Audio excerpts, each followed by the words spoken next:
Well, today on the program, I'm pleased to welcome back Sunny Ahuja with Kill It Online. Sunny, you ready to kill it today? I am, absolutely, sir.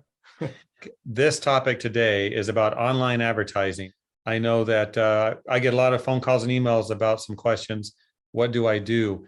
So we're going to ask you two questions in our 5 minutes coming up to get some help for those watching. So Google Ads work, but many people wonder how do I maximize that value? So here's my first question, Sunny. How much of a budget should a cleaning or restoration company have for their Google ad program? That's a great question, Jeff, and I get that asked all the time. But it's a tricky question. So how much budget? It really depends on how many services a company is trying to promote. I've seen companies that would have multiple campaigns in their account, like a carpet cleaning, rug cleaning, air duct cleaning, water damage restoration, fire restoration, mold removal, and so on. And they would have a small budget of like maximum, they would say, $3,000 a month or $100 a day. So if you have that many campaigns, if you want to promote that many services, that is not enough. So if you have smaller budget, let's say if you have a $3,000 a month budget, I recommend you start with less services, maybe just a couple of cleaning services, maybe one restoration, and that's how you get started. That's about it. If you have a larger budget, like a $5,000 or $10,000 a month budget, then of course you can promote different campaigns. But going back to how much budget you should have something that you're comfortable to begin with. Because if you don't get results in the very beginning, it should not be an amount that will slow your other parts of your business down.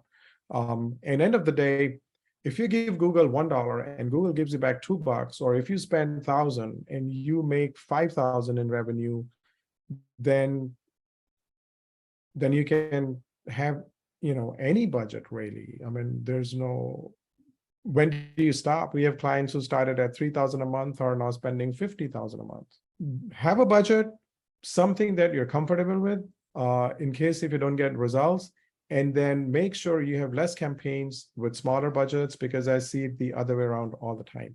My second question, Sunny, how do you improve the results when you do spend the money on Google Ads? There's several different ways it can be done, but first thing first, make sure you're tracking results. 95% of companies, I would say, don't track results in Google Ads, which means you should be tracking call volume that is being generated from your search phrases, campaigns, ad groups, making sure your landing page is high conversion or conversion friendly, because if you drive traffic to a landing page that doesn't convert, clicks into phone calls, then that will not help you scale your marketing or your revenue. So high conversion landing pages and tracking results in Google Ads is the basics, and that's how you can improve or start to improve your results. If you have call tracking, let's say in Google Ads, then you can see which key phrases are bringing you phone calls and which ones are not bringing you calls. That's more important.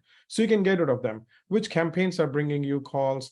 What's your cost per lead? What's your cost per customer acquisition, and so on. So tracking results in Google's is the first step.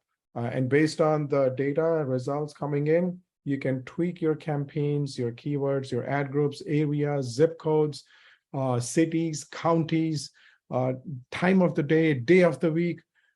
It goes on and on. All right. So great information. I'm sure people have more questions. How can they reach out to you to get the answers? They can always email me at sunny@killitonline.com. All right. And of course, free consultation, maybe? Absolutely, sir. All right. Anything for you.